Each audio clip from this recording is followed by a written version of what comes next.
Good morning, everybody. Happy hump day. Welcome back to the Fumble Live. We've got so much to talk about as per usual. You guys see that headline. We got to talk about Kevin Durant and the possible shade that he's given towards Steph Curry. I've also got to say a big giant, I told you so. I told you guys not to mess with your money, but you did, and now you guys are just facing the consequences. I want to hear about it next time. Just listen to your girl. But before we get into all that, make sure you do me a favor and hit that subscribe button, that notification, share this video with your friends. And now let's meet the Fumble Squad. I'm your girl, Jackie Ray. You can follow me on all things social media at JRay the Fanatic. It's your boy, Chris. You can find me everywhere at CK2K. All right, it's hump day. How you feeling? Nobody can do that like you. That's just a fact. Nobody can do it like you.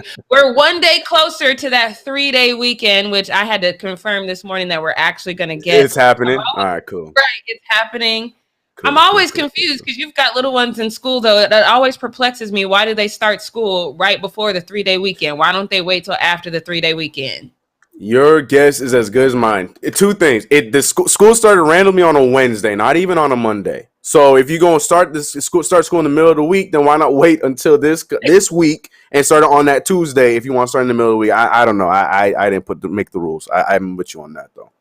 Yes, yeah. I've had to ask somebody who had a kid because I'm like, I just seen kids on the street for 2 days and now I'm not going to see them for 3. That just don't make no sense.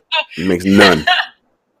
All right, you guys, let's dive into this first need to know news because this is one of those things where we knew it was coming. I think we all have to agree that we knew it was coming in some way, shape, or form.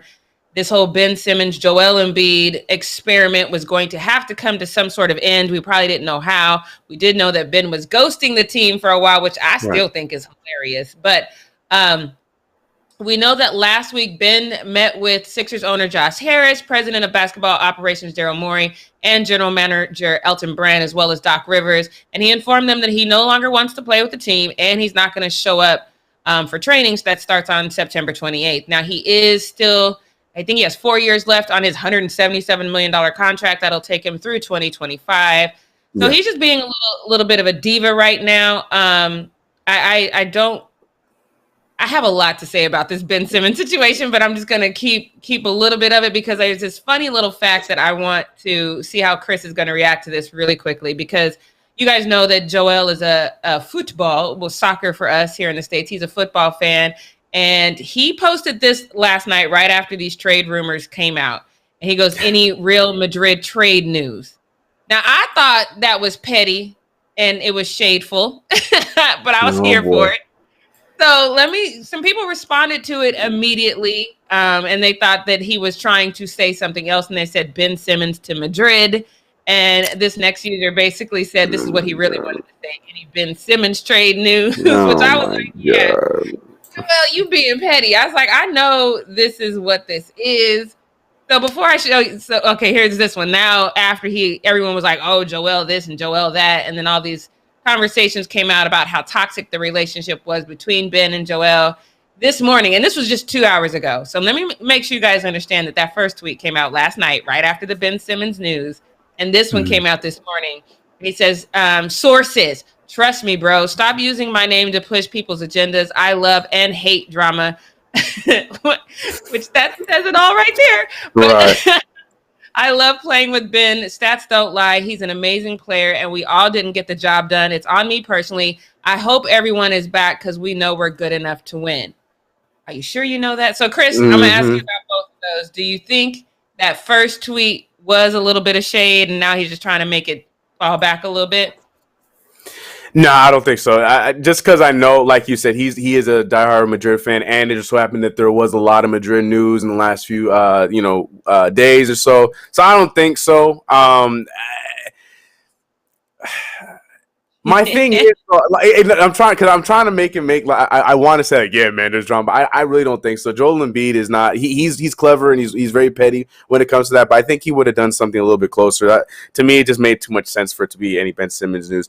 But then, as far as he said though in his responses this morning, Doesn't sound like he's against Ben Simmons leaving, because in the one tweet, I think that was the one you were just reading, he said that, we tried, it didn't work. And then he had to end off with, like, I would like to see everybody come back. Why don't you just say you would like to see Ben come back? So to me, I'm not saying that he's all the way in on wanting Ben Simmons to stay, but I don't think that the Real Madrid one was what a lot of people were making it into. But as soon as I saw that tweet, what your responses were that you shared with us, those were exactly what I was expecting. Yeah, you're right. Ben Simmons going to be on Real Madrid. I was just like, oh, my God. It was so expected. But I personally don't think that was one of his troll jobs. I think he was genuinely on his Real Madrid stuff. But I saw it last night, and I was like, ooh, the shade. But maybe that's just me. That was just me. No, there's a lot of people. So right. I might be the outlier. You might be, because I'd be looking for the shade. But we also know, I just don't think that Ben Simmons has necessarily handled the situation the best way possible, because he has declined. His stats have declined every single season. He had the worst playoff run in this season, and now we have tape to know that this man is going to disappear if you make it out the second round. You just can't depend on him. So when you have that kind of tape and that kind of factual, like Joel said, stats don't lie. So that's why I'm like not sure how petty he is or is not being, because those are in fact stats, right? So I also want to get back to the timeline, and because we remember, like I said, when he was ghosting everyone, and then he made a specific demand supposedly before. So I want to throw up this next tweet because this is going to be like a flashback for us, because this was earlier in the month. But it says, Ben Simmons' relationship reportedly beyond repair, is ignoring Joel Embiid's phone calls, doesn't want to get traded to Raptors or Blazers, open to getting traded to one of the California teams. So that brings me to my next question, Chris. With his declining stats and the way that he behaved, does he get to pick where he goes at this point? I'm sure just out of respect, he gets a say. Does he get to pick? No. He can get a California team. Unfortunately, it's probably going to be the Kings because I don't see the Lakers swapping to. I mean, if they'll try for sure, and maybe the Sixers can get something out, or the Lakers can finesse it and maybe make it work. But I just don't see the Clippers, the Lakers, the Warriors. I don't see any of them sending much of anything to go get Ben Simmons. But the Kings would be the one to be like, wait, hold on. Ben Simmons? Yeah, take De'Aaron, take this, take that, take the third. We just need a star so people can come to watch our games. So, I mean, I think he can get a say, but when it comes to the California team, I think the Kings are really the one that actually takes the bait on that. But what about all that? How are they going to make this work is my next question, because he is on this big contract. And then, they were asking, I believe they were asking the Warriors for Andre Wiggins to basically the squad, basically the young squad, 2 drafts in this draft, and then future first rounders. Mm-hmm. You have to bring that price down, in my opinion, if you really want to move Ben Simmons. What's a reasonable trade request, and where do you think it makes sense for him to go, financially speaking? Right. Yeah. No. 100%. I think we both talked about that a while ago. Where the main thing on that, the Sixers, they tried it. They tried to oversell Ben Simmons. It obviously did not work. Toronto turned it down. The Warriors turned it down several times. Other teams aren't even picking up the phone to call them for the reason that they're asking for too damn much. The Sixers definitely would need to bring the price down, which is why I think with this news coming out, if true, I'm still going to speculate. There's a rumor, but if true that Ben Simmons is truly ready to be out and he's not going to show up to training camp, now this pushes the Sixers to have to bring the price point down, because look what happened with James Harden. I mean, the longer you wait, the less you're going to be getting offered and less that you're going to be getting in return. Now, the difference between James Harden and Ben Simmons was James Harden was able to get to where he wanted to go. Ben Simmons, like we just mentioned, might not get that same luxury. So you got to bring down the price point. That's why I think the Sacramento Kings, if they are willing to do it, they have the pieces to do it without having to give up too much of their future. If they feel like it's time to move on De'Aaron Fox, I mean, they have three damn near starting all-star base guards there with De'Aaron Fox, just drafted one of my favorite prospects in this last draft, Davion Mitchell, and Tyrese Halliburton. All three of those guys are going to be solid players and could be solid starters on NBA teams right now. They probably have some, but they can move one of them, move 2 of them, whatever the case may be, some draft picks, some pieces. The Kings make the most sense, if anything. But the asking price 100% has to go down. And I think with Ben Simmons dropping this nugget saying he don't want to come back, I think it only forces the Sixers to bring the price point down, or else they're going to be screwed starting the season off. Because that's the number one thing. You want to get this done before you get too far into this training camp and preseason. Because if you're doing this and it's week 2, game 8, game 9, and you still don't have a point guard and Ben Simmons is gone and you're not getting anything in return, and then you got to bring a guy in to get the chemistry back together, it's just going to be a nightmare for all the sides. So, yeah, they got to bring the price down. That's number one. What about Ben Simmons' behavior? Do you think because he's not a James Harden where he can act like a diva and he's got the accolades and stats and scoring prowess to back that up, is he shooting himself in the foot by kind of pretending to be a diva? Well, not even pretending, acting like a diva at this point?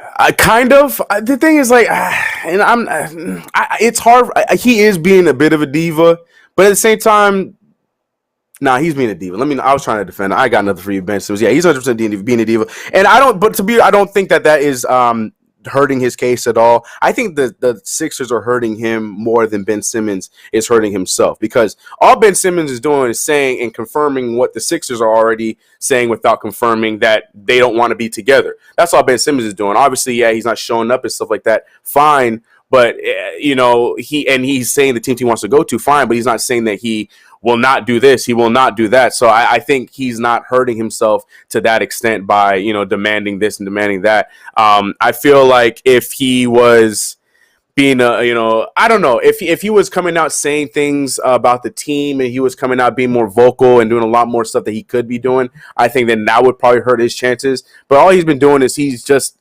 doing what we all expected. The two sides are parting ways from each other. He's not talking to them because the writing's on the wall, even though the Sixers are being fake about it. So he's just like, okay, cool, I want out. So though he's being a diva, I don't think that if there's anything that is damaged in any of these moves, I think it's on the Sixers side for asking too much more than it is on Ben Simmons' side. The only thing Ben Simmons did bad is not have good stats last year. That's really all I think he really did poorly. And the year before, and in the playoffs before that. But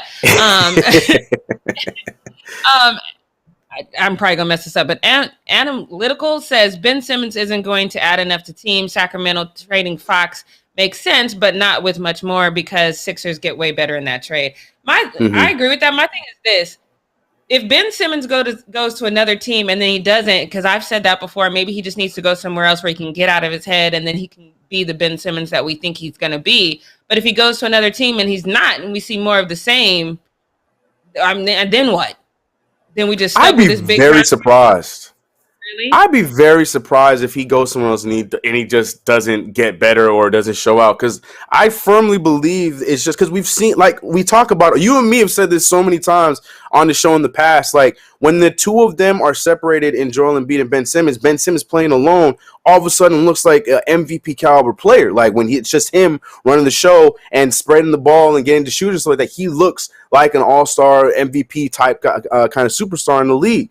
So if he does do that and goes to, like, I would say the Kings, I know that's a hard task to try and bring back around, but at least if his personal play does not up in with the Sacramento Kings or with whatever team he goes to, then yeah, that's going to be one of the saddest moments in NBA history as far as like one of the top talent just go downhill so quickly. I don't believe it would be the case. I believe anywhere he goes, whether the team goes far or not, I think personally Ben Simmons will have a very good season just for the fact that he's going to be the main orchestrator and be able to run it the way that he wants to run it. And we'll get to see him. But I would be very surprised if he goes to anywhere and he's not that same Ben Simmons. Like, that'd be crazy to me. Yeah, that definitely would be. Right. I can't wait to see how this plays out. Obviously, we're going to be following it. But let's get on to this next Need to Know news, because this one is funny to me. Because you remember yesterday, Chris, I told you, I was like, I can't believe they let Cam go because now they're stuck with Brian Hoyer, right?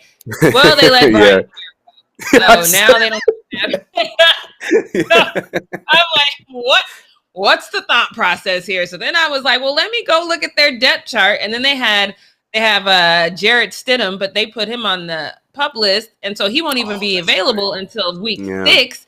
So for weeks 1 through 6, they don't have 1 through 5. It's just going to be poor little Mac Jones out there all by his lonesome. So he better not get hurt. Now, according to there's a writer for the Patriots. He says that they let Brian Hoyer go for some sort of administrative protocol, and they will likely re-sign him. But even if they don't, they do plan on signing another quarterback. But my thing is, who's out there right now? You gonna go get who are you gonna go get? Like RG3 is out there. I mean, who else you gonna go get? And at that point, if you're gonna get RG3, you really should have just kept Cam Newton. So it's just it's an interesting thing to me because I feel like at this point they are putting all this pressure on Mac Jones, and they're gassing him up, and they're saying basically he's the end all be all. And I know he had like 4,500 yards his last season in Alabama. Was passing like 77%. Had some 40 some touchdown passes. So I mean, I'm not saying the kid's not good, but I am going to fall back on something that I usually say, and that's there's no guarantee that college superstar translates to NFL superstar. And I think it's just better when your rookie, especially your rookie quarterback, has a season to just figure out what it means to be in the NFL. Do you think this is too much pressure for Mac Jones? Yeah, I think so. He's handled it well in the preseason. Again, I'm not crazy about Mac Jones. Never have been. I'm not sure if I will be. But respect to him because he did a lot better of a job than I expected with his stint with the Patriots in the preseason. But the regular season is a completely different ballgame. Especially, I was looking at the roster while you mentioned that, and yeah, they don't have a backup quarterback. So knowing that you're the guy and anything can happen, and then there's nobody behind you that can help you out like that. That's going to be a lot of pressure for him for sure. I'm not really sure who's on the free agency market, but knowing Bill Belichick, he going to pick up somebody that we wouldn't even think about. You know, he might go and find like Brady Quinn. He might find somebody that we haven't heard about in years to go and be a backup just to be a backup because that's a guy that Bill Belichick likes. So I don't know, but yeah, I do feel like the pressure is on for him. But when the team gives him confidence and it feels like he's doing a good job doing what you're supposed to do as a leader, I think he'll figure it out. But any rookie quarterback going into the first week is going to have a tough time. But I don't know. I'm not entirely sold. We'll see what happens. That's all I'm going to say when it comes to Mac Jones. Yeah, I'm not sold at all. This is one of those things where I am just really salivating at the mouth and just praying for failure. And that's terrible because you don't want to do that. But I am not a Mac Jones. Got you. By any stretch of the imagination. But and now I have no reason to be a Patriots fan. You know, the only reason that I even thought about the Patriots was because of Cam Newton. So we're going to get into, and what we're not going to do, I'm going to get a little bit deeper into some of the reasons why I think Cam Newton was let go. The way that Belichick handled it, in my opinion, was horrible. I'm just not a fan of this whole situation. And even though I don't like Mac Jones at all, and I would be fine if he failed miserably, I just don't think it's right to put a rookie quarterback, because this isn't just any team. Like if it was any other team, if it was the Broncos or if it was the Browns or something like that, it'd be Raiders. Like, okay, you can go out there and get the Raiders. If you have a failing season, you have a failing season. But this is a team that still is just 2 years post Tom Brady era. And I just don't think that's a level of pressure that I just don't think rookies necessarily need. I think it's wrong. JD says he's got all the weapons in the world. He better use them. Also, his defense is elite, so he got weapons. He has to be good, not perfect, to make the plays. He's still a rookie, and again, that's what I'm saying. Like I don't know what else to say to that, except for there's also guys on the other side of the ball that want to welcome him to the NFL properly. And I think when, it's a little different when you get hit by a professional than when you get hit by guys in college. I'm just, if y'all don't know that, I'm gonna help you out and let you know that. But I can't wait to see this week 1. I don't know if you are a Patriots fan. I don't know who y'all play week 1, but just know that I am now officially invested. Do you know who they play week 1? I can check right now. Give me 5 seconds. No, I don't. But I want to hear how Patriots fans feel about it. Yeah, no, you saw my face light up. Dolphins. Oh, boo. Dolphins week 1. Okay, what about week 2? Because that was Jets. You want to know who they're playing week 3? Yeah. Who that? They playing us. Okay, they come to play us. But we going to them to play them. And I know that because I thought about going to New England for that game, and that game for the nosebleed seats was $1,800 for the nosebleed seats. For who? Who are you going to watch? There's that much money. Who they got? That's worth all that money. Yeah. My friend says that they've dropped to the nosebleeds now are like 700 or something like that. But I'm like, ain't no way. Ain't no way. I'm cool. Yeah. Ain't no way, boy. Yeah. No, I'll double check though, and if they've gone down to 200, then I might go. But that's my max out for a nosebleed in New England. So that's all I got for Need to Know News. Chris, can you take us into the post up? Yes, ladies and gentlemen, it's time for post up with your boy nappy headed CK. Yeah, I saw you, my G. I know, I understand. I'm just embracing my curls. Not Jackie has been very nice to me. I like the curls, but look, I got fixing to do. I'm going today. It's getting cut up today. Literally, my hat just couldn't fit on my head no more. Curly 4C Thunder. You know, my Glock. No, you embrace 4C Curly Thunder. That's what the curls ain't going nowhere. So y'all, you can get used to these, but down here, yeah, we got cleaning up needs to happen. That's happening for today for sure. But let's jump into post up for today. September 1st, Wednesday, hump day. And we started off with Cam Newton. We talked briefly on Cam Newton yesterday because after the news came out right before the show went live, I had talked about his post, which is this one right here that you're going to see right here. I'm going to read it off for you guys in his Cam Newton font. He said, I really appreciate all the love and support during this time, but I must say, please don't feel sorry for me. Hashtag, there's a hashtag in there. I'm good with the winky face. One finger, one pinky, one thumb. That's love, and you can see right there. So we were talking about that yesterday briefly, that he's going to be good. We were talking about which scenario where he should be going, what teams we should be, what teams he should be looking at, or what teams should be looking at him. Will he start? Rada. But I got to read some responses after something like this goes up, and you got a lot of hate as you'd expect because, well. Anyways, Jacob John Parker, who got a lot of support with almost 300 likes with this one, saying, New England is not racist. Lost me already. When you are unvaccinated and unreliable, coming off a season in which his illness cost his team games, why should they keep him around? His decision to not follow league protocols cost him practices and opened the door for Mac. Now, there's a lot of, there's a lot that I have with that comment, and I want to hear what Jackie has to say about it. Now, I will say, and I admit, sorry, Cam, Mac Jones outplayed you on the field. So for that reason and that reason alone, him being the starter, I get. Cool. But like me and Jackie have made very clear, the other things from being named a starter to then it turning into a race and then what happened at the end, like all those little things behind the scenes, I'm not cool with, and I feel like he was done a little dirty on that standpoint. But Mac Jones outplayed him to become the starter. Because if I'm going to talk about my man Jameis Winston outplaying Taysom Hill, I'm going to keep that same energy. If I'm going to talk about my guy, oh my goodness, my brain is not working. If I'm talking about my guy Fields up in Chicago, and I feel like he outplayed Dalton and the other boys to be starter, I'm going to keep the same energy with Mac Jones, okay? I'm going to keep the same energy. I ain't going to be fake one way or another. But situations were a little bit different for the other players. But before I go to you, Jackie, on that first one, actually, no, before we go to last tweet, Jackie Ray, you saw that tweet. You saw what he's talking about. I know you're going to talk about it in more depth on what we're not going to do, I'm assuming. So do you want to briefly comment on this, or you want to save it for later? I stopped listening at when he said New England's not racist. Yeah. Racist as hell. If he would have said, yes, we know New England is racist as hell, but not in this instance, then I would have rocked with him. But everything he said, right. Like, yes, no, bro. Yes. I don't care. Right. And not right. 100%. Not maybe not in this instance. But yeah. Okay. All right. So then I have one more tweet that's not in that direction. It's a better tweet. This one right here. I just found this funny.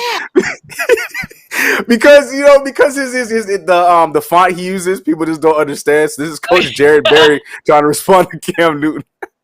I don't know. I found this hilarious. I was like, I gotta put this on. I don't think anyone else is gonna laugh, but I thought this was a comedy because of the font that he used. I don't know. I thought that was good. But yeah, Coach Jared Berry and Cam Newton, they're having a nice little bee boo boo bop conversation within each other. But yeah, man. Like I said, Mac Jones won the job with his football play.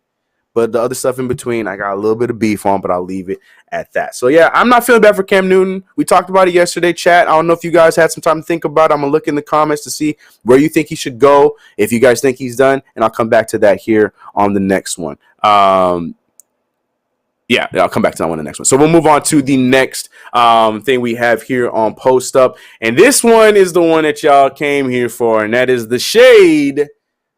Yeah, it was shade. I can't even defend you on this one, Katie. The shade thrown by Kevin Durant on his ex-teammate Steph Curry. Now, I don't think Mike James is on the Nets anymore. Someone double check that for me. But Mike James was a point guard that the Nets picked up midway through the season last year, who ended up being a nice piece for the team.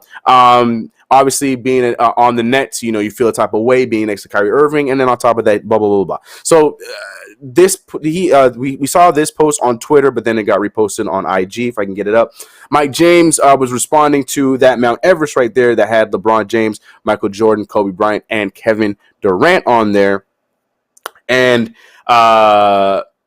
Mike James, in his first tweet, he said that I can't lie to y'all, Kyrie Irving probably deserves to be on that list. James Harden got to be in the argument too, just simply saying that. Well, then this Eloy guy came in there and responded by saying, so you're going to argue for Kyrie but not Steph? Oh, that's right. You never played with Steph. So you are the definition of biased. Then Mike James responded by saying, Kyrie is more skilled than Steph. Steph just shoot better. Sorry. Everything is in Kyrie's favor skill-wise, but whatever you say, fam. Sorry. I don't know why I stood on that one. So, point of the matter here is this whole conversation was then shared by sideline sources, and if you look real closely on who liked it, you see a certain name, Easy Money Sniper, coming up there. And now the difference between Mike James and Mr. Easy Money Sniper, aka Kevin Durant, is he played with both. He's seen both. Now, obviously, he is besties with Kyrie Irving, have been for a while. We've heard the story 1,000 gajillion times about how they became best friends and rada. But the argument has always been it's been an argument for a long time between the Steph Curry versus Kyrie Irving argument. Though I do like Mike James' argument on skill and this, that, and the third. Steph Curry's done more. He is a better shooter, but just because Kyrie Irving might be a little bit more skilled in his dribbling does not mean that Steph Curry is not skilled in his dribbling as well, and he can do a lot of other things, hence the winning that came with Steph Curry. Yes, Kyrie Irving had LeBron James and was able to win with him, but in the same sense, Steph Curry has had some nice teams with him. There's an argument on both sides. Jackie Ray, you have a little bit of a dog in this race just because the championship he won was with your boy LeBron James and Kyrie Irving I'm talking about. Do you think that Mike James had a solid argument here defending Kyrie Irving, or was the fact that he brought Kyrie Irving and James Harden into the battle more of a biased thing because he played for the new see, look at me. This is not my show. I'm calling the New Jersey Nets. I got to be professional. The Brooklyn Nets. What's your thoughts on that? I think he might be a little bit biased just because you are going to always be biased with people you have experience with. But I would say from the outside looking in, and obviously I have a little bit of bias too because, I rocks with Kyrie. But I do think that the argument that Kyrie is better all the way around, but Steph shoots better is factual. I mean, if we're just talking about how he moves the floor and his dribbling ability and he's going to break all your ankles, then Kyrie wins that battle all day, every day. But yes, Steph shoots better. So it's like, half a dozen on one side, 6 on the other, though, So, yeah, you got these crazy ball handles. Yeah, I got these, So to me, they're more, I don't want to say they're even because to me, I do think Kyrie's a little bit better. But again, I know that is probably my own bias. So I would probably say I would put them as even. And I don't even think it's shade that KD liked it. I was just going to ask you. That was my next question. Go ahead. Go ahead. You're good. I think because he's played with both.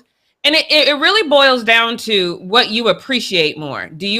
In KD's situation, he's going to appreciate a guy that sees him open, that knows how to work the floor, that knows how to create situations. KD is going to be the kind of player that appreciates that. And Kyrie is that. Steph is more of the guy that he's going to create his own situation. He's going to take his own shot. He's not as much of the wingman to a KD. So I don't think it's a shade standpoint. It's just what KD needs as a player. Kyrie is better for.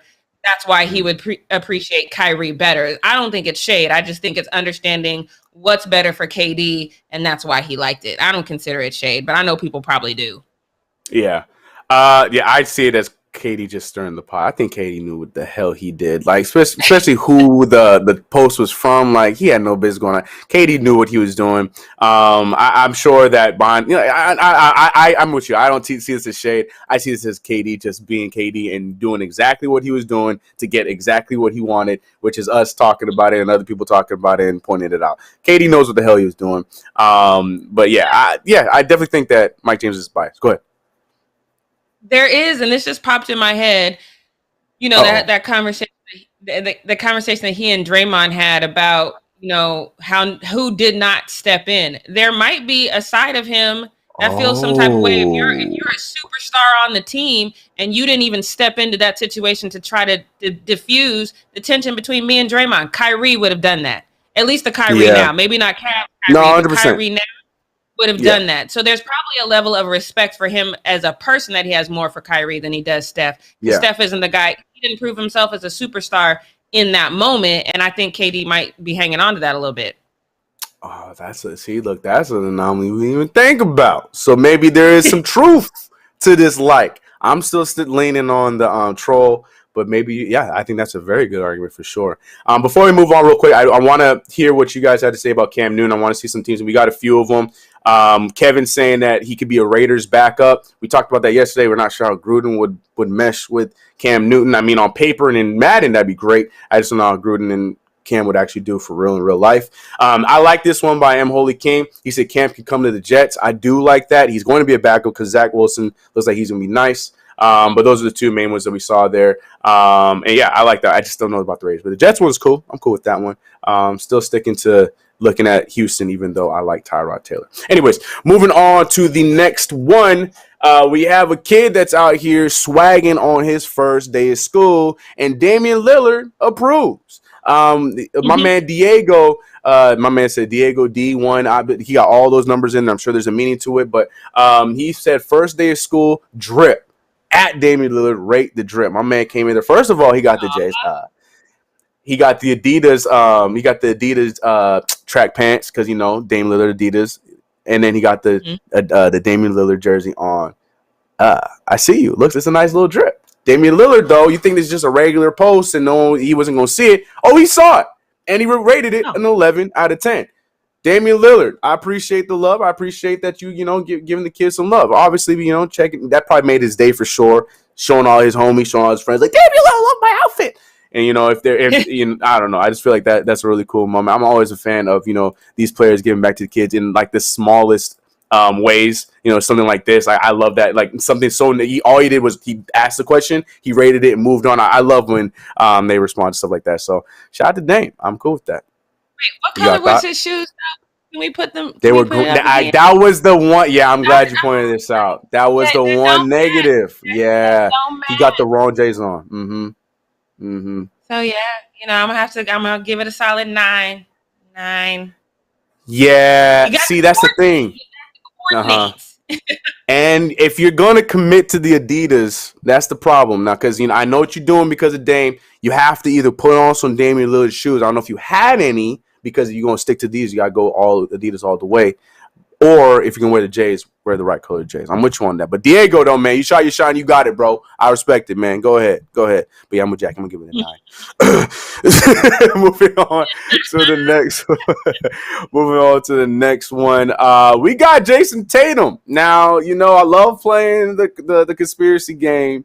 But before I get to that, I got to show you the picture, okay? Because my man Jayson Tatum, or as you see in the caption, Jayson Titanium, looking swole as hell. Now, here's the thing, though. Here's the only reason why I don't think this is Photoshop is because you're taking the picture at the peak of his workout. He is literally lifting up the 100-pound, so the muscles are going to flex. I'm sure when he put it down, he probably didn't look quite as jacked as he does right here. Maybe. I don't know. Maybe I'm hating. I don't know. But, yeah, that's the picture that went up, and people were going crazy. Here's one Twitter response. That thought was hilarious, and this is exactly how I felt. He said, "Yo, my knees hurt just seeing this pic. I gotta know how many reps he did. Facts. Let me find out that this is rep like 5. I don't know how I feel, but if he said this is the first one, then I'll be all right, cool. But that's the first thing I thought. I'm like, man, because he is squatted, my whole right knee is shattered. That's it. I'm done. I'm call me out for the rest of the season. And then we had this next one here by Shamir saying he's going to get tested today like Caruso. Facts. Luckily, this is not mid-season, so maybe he might get away with it. Who knows? But, yeah, we got to be on the lookout for that. And this one, I thought this was funny. Boy, about to get that Jimmy Buckets curse. Now, if you don't understand, look how swolled out my man Jimmy Buckets looked. And this was when he first got to the Miami Heat. He looked swolled out. But the point of this meme was the fact that Jimmy Butler suddenly lost his shot. And he don't know how to shoot threes no more. Because Jimmy Butler, he was a solid shooter when he was with Chicago and a little bit when he was with the T-Wolves. And then all of a sudden, Sixers and Miami Heat, he don't know how to shoot no more. So, according to this Twitter user, being swole isn't everything. Jackie Ray, how you feeling about Swole Tatum or Buff Tatum or Jayson Titanium? One, Jayson Tatum is working for me personally. On a personal level, it's working for me. I like it. I appreciate it. I would love to see more photos like this. Just at me. I won't comment, say nothing creepy. Just at me so I know every time they come up. That's number one. For me personally, I love it.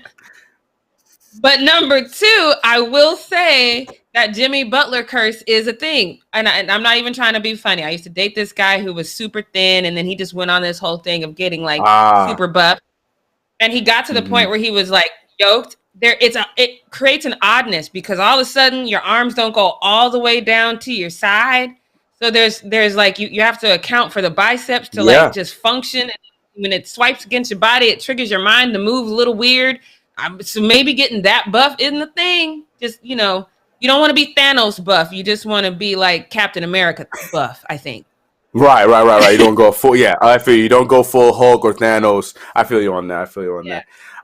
Yeah, especially him where he's known to be a shooter. I understand he's putting on some weight because he wants to get to the rim and this, then, and third. But I'm with you on that. It is very, very real. We've seen this in the past. And those who work out, that when I remember back in high school, like if you had weight room before practice, everybody was missing their shot. That's just what it was. Like, I'm not even a buff guy, but yeah, it just hit different. I'd never seen so many air balls coming from me in my life. Well, that's not true. A few weeks ago, I was having a rough Sunday, but it gets pretty bad. It gets pretty bad. So yeah, Jayson Tatum, don't lose that jump shot, man. It looks great, fantastic, but don't go too far. Don't go full Hulk on him. I'm with Jackie Ray on that one. That's a real curse.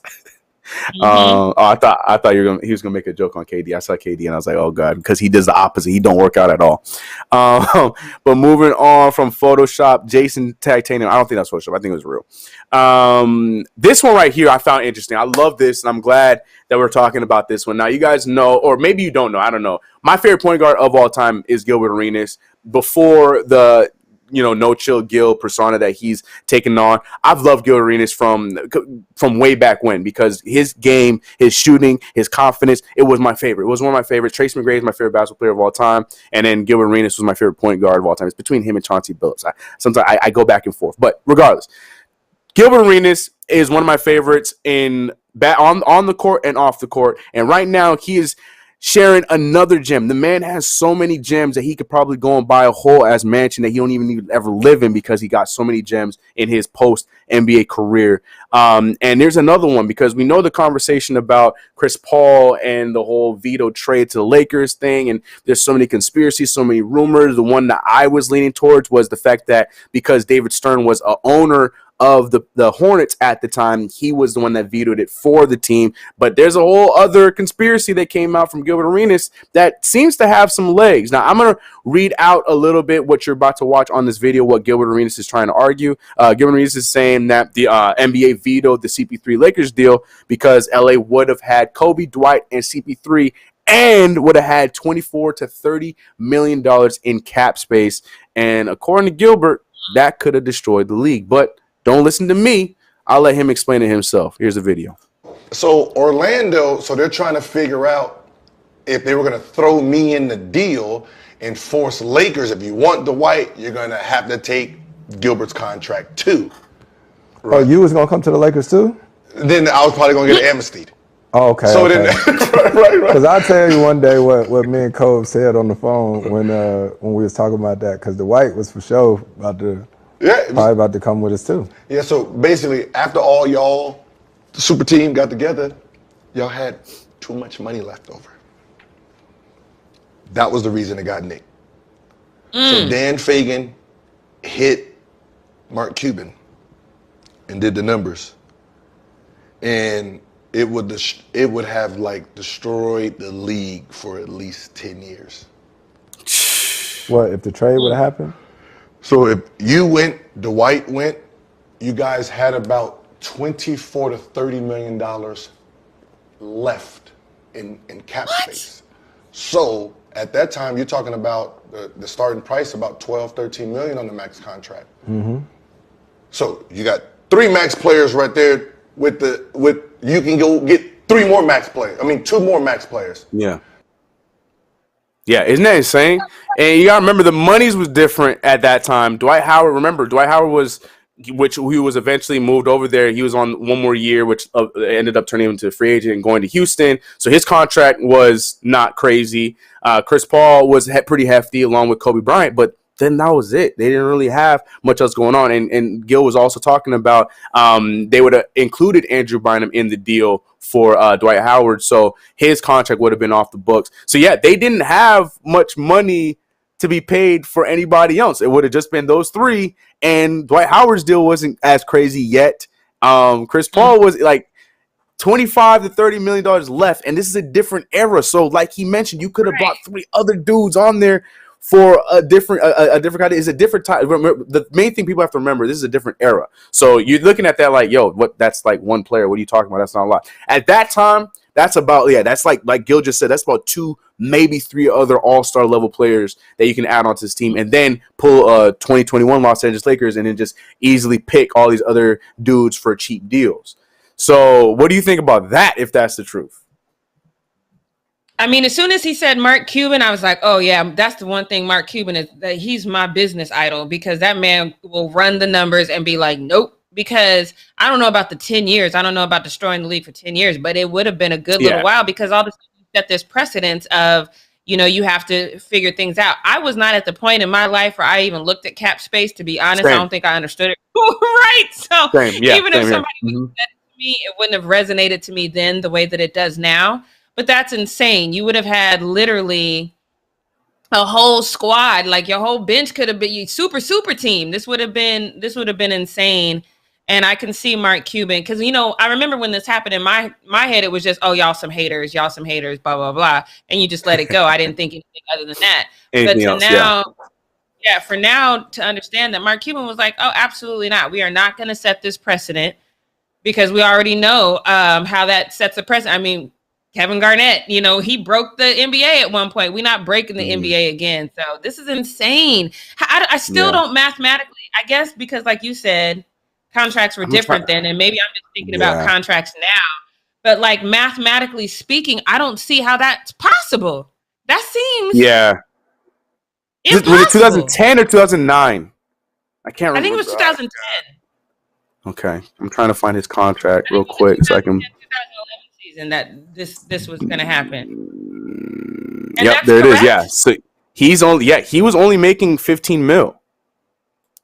And let me look at Chris Paul. 20. That's insane.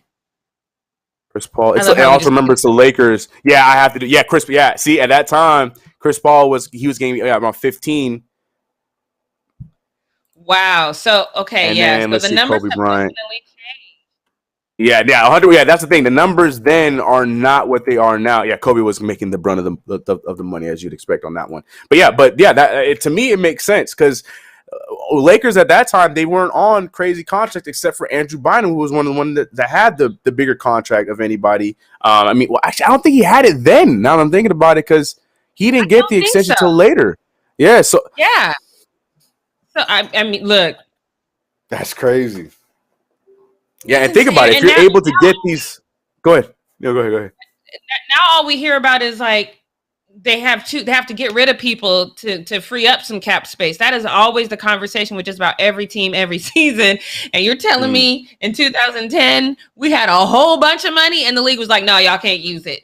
Yeah, what? Because back then, man, 20 mil, like a player getting paid around 22 mil a year was crazy. I mean, Kobe, I think he was on 25, and that was insane. I think T-Mac, because there was a T-Mac was the highest paid player in the league, even when he was not. I think he still was at that time, getting paid like 27 mil a year, and that was a lot. That was considered a lot. So if you're seeing Dwight Howard getting 15 mil, who was arguably probably one of the better centers in the league at that time, you probably could have brought on any of these other free agents that would have been not to that level, but still all-star level for like 12, 13. You can get three of those dudes.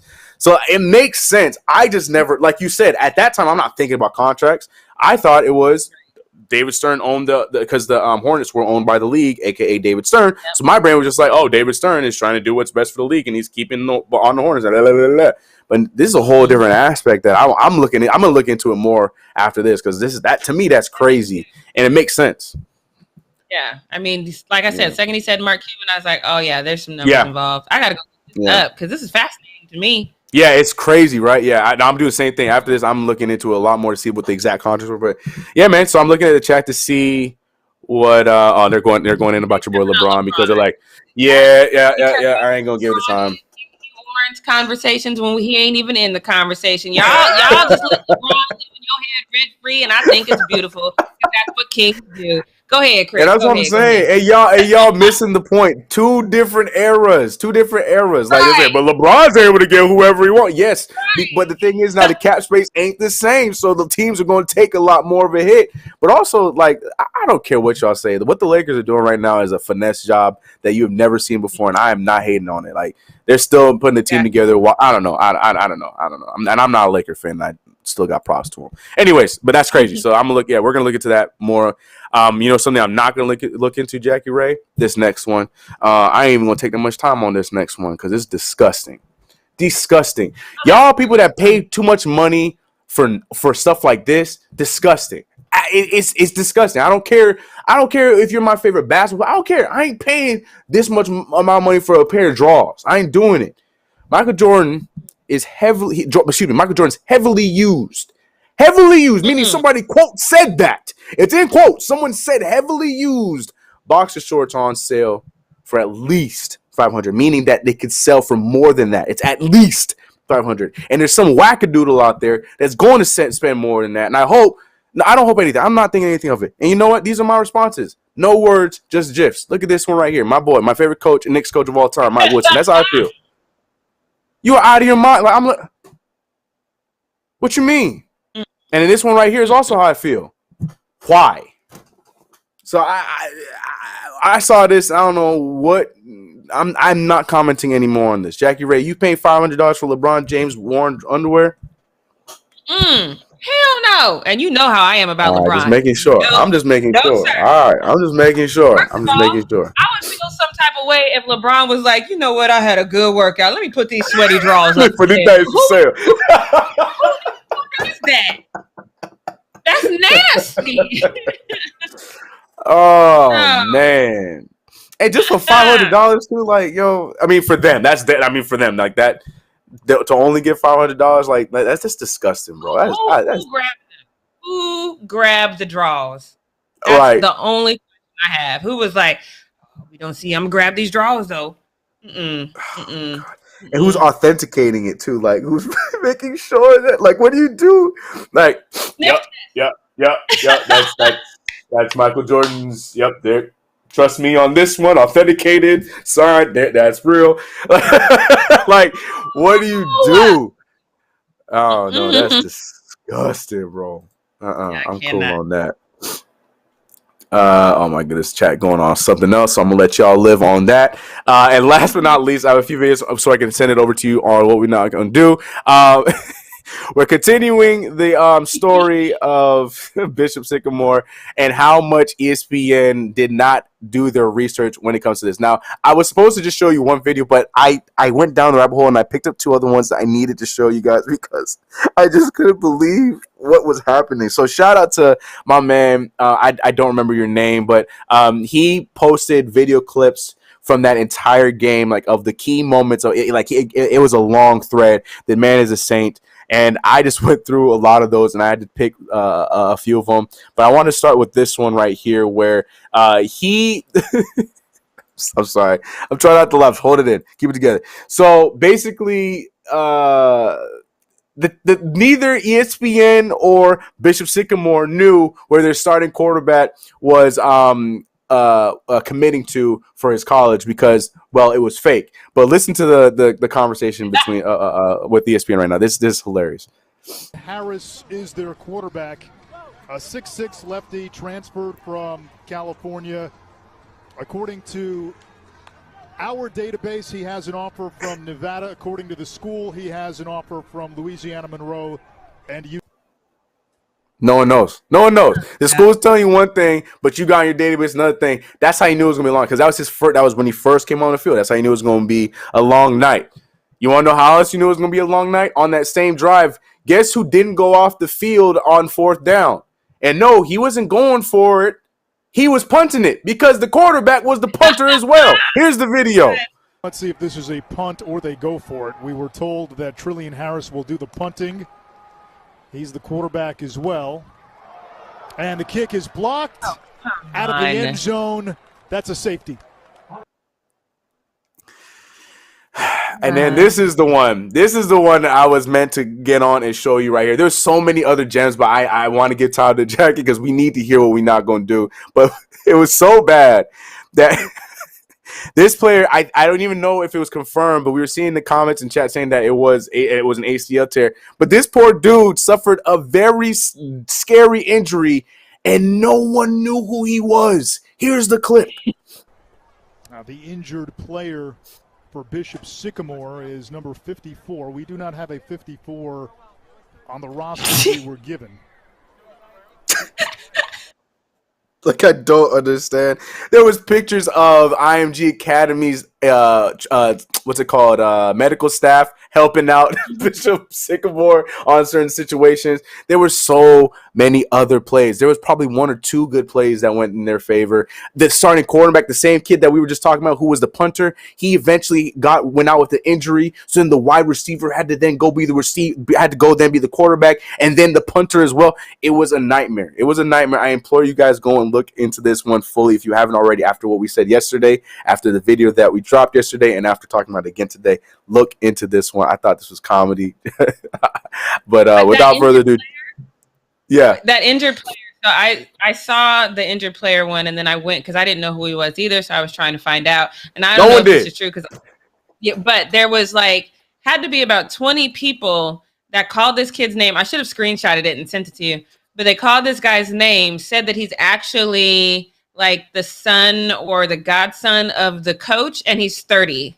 So I don't know if it's true, but I can see it being true at this point. The way he was laying down injured, yes. He's just oh, God. I'm 30, so I know if I go out there and I twist my ankle, that's how I'm going to be on the court. Oh, yo, hey. Because before I try to get up and try to walk it off, now I'd be like, nah. Chris, want help? No. Give me a second. That's how I be laying down, too. No.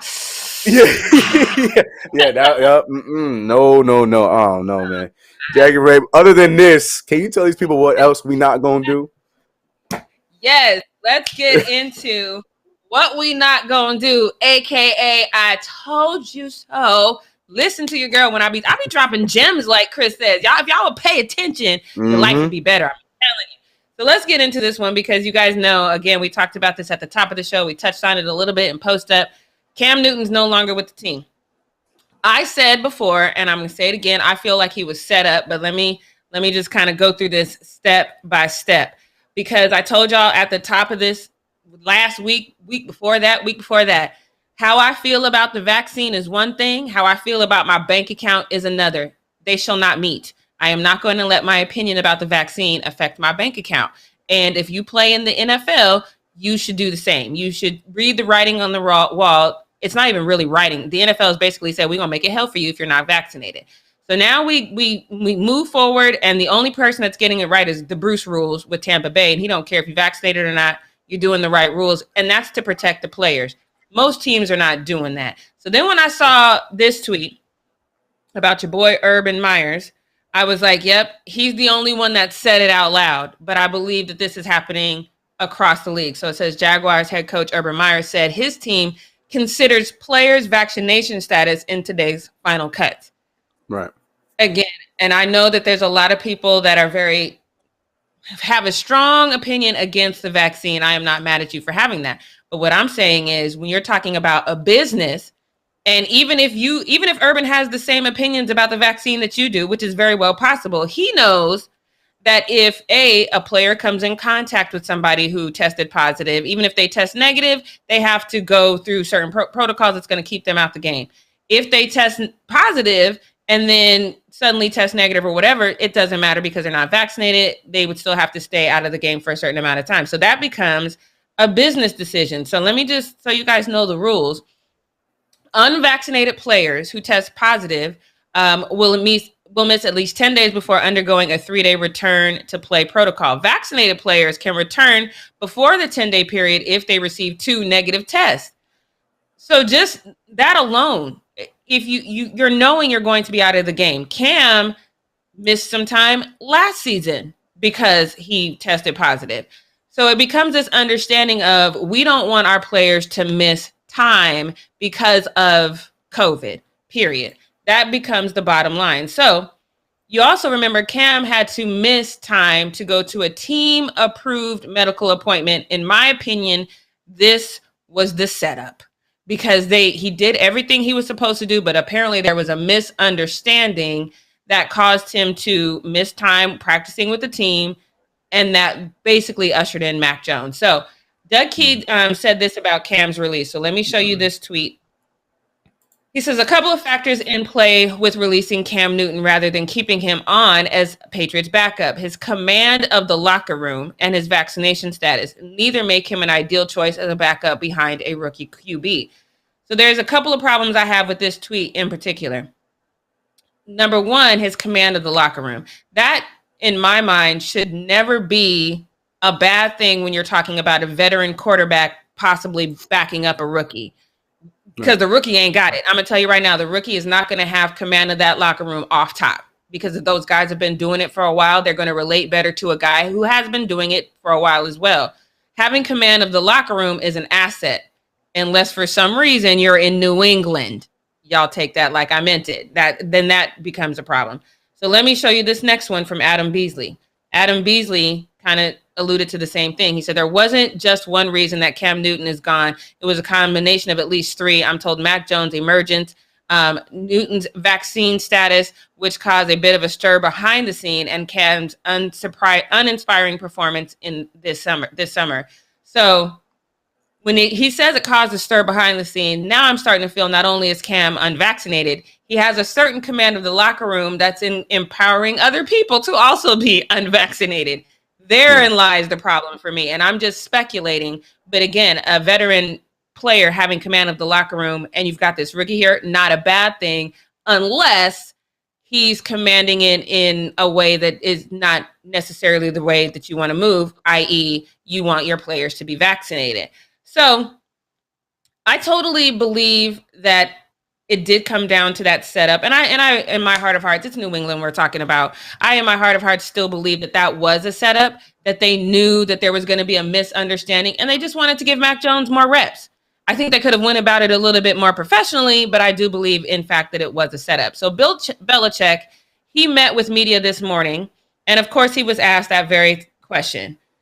How did you feel? What were the reasons why you decided to dismiss Cam Newton, right? So he says, and I'm going to just kind of read off of this to what he says. He says that his vaccine status did not play a role and said he wouldn't lose sight of the fact that vaccinated players have missed time after testing positive this summer.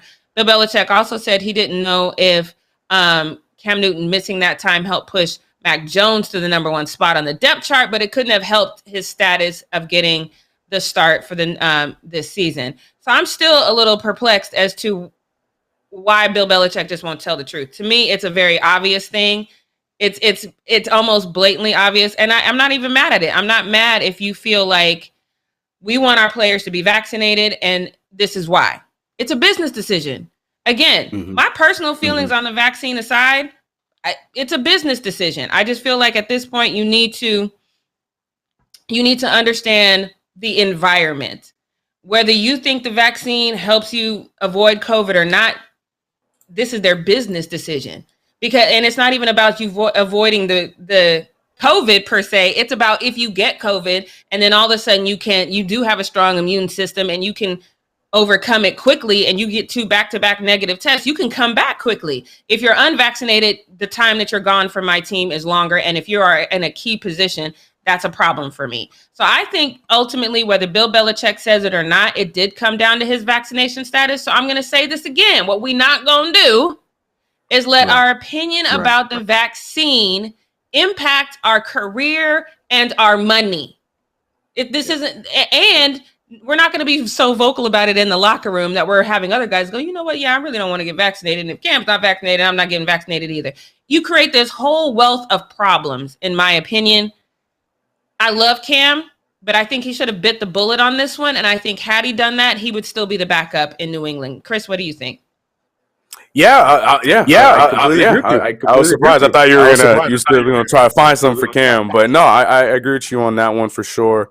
Because we were just talking about Bruce Arians. What is the coach in Tampa Bay? Bruce Arians, right? Am I tripping? Yeah. We were just talking about him and what he's enforcing. Yeah, right. The Bruce rules, right? So I'm gonna keep that energy everywhere I go. Just like I had mentioned with the whole Mac Jones outplaying them, I'm gonna keep the same energy as far as the vaccinations go as well. I just feel like it is a situation, especially in this sport that we talk about all the time, where you're spreading, you have the most kind of contact, where you can have the highest possibility of spreading it. You got to be as strict on it as possible. And if these coaches are going to keep that energy, the Bruce rule type of energy, I feel like, it should be something that's considered. Shout out to Urban Meyer as well for considering that in his cuts. I think if I was coaching, I'd do the same thing. Like, I'm with you, your thoughts are your own. If you believe to get vaccinated or not, cool.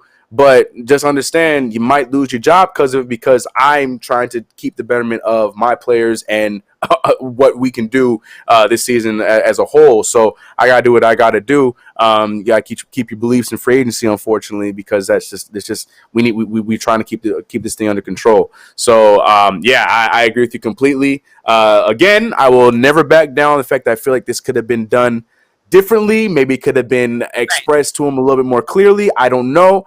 But at the same time, Cam Newton, you definitely, at the very least, could have still been the backup if you had the situation handled.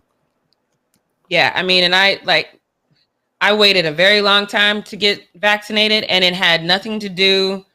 It wasn't like I wanted to. It was, okay, I realized that this is the road that I'm on. These are the jobs that I'm not going to be able to take if I'm not vaccinated. That's going to put too much of a dent in my pocket. Mm-hmm. That was it.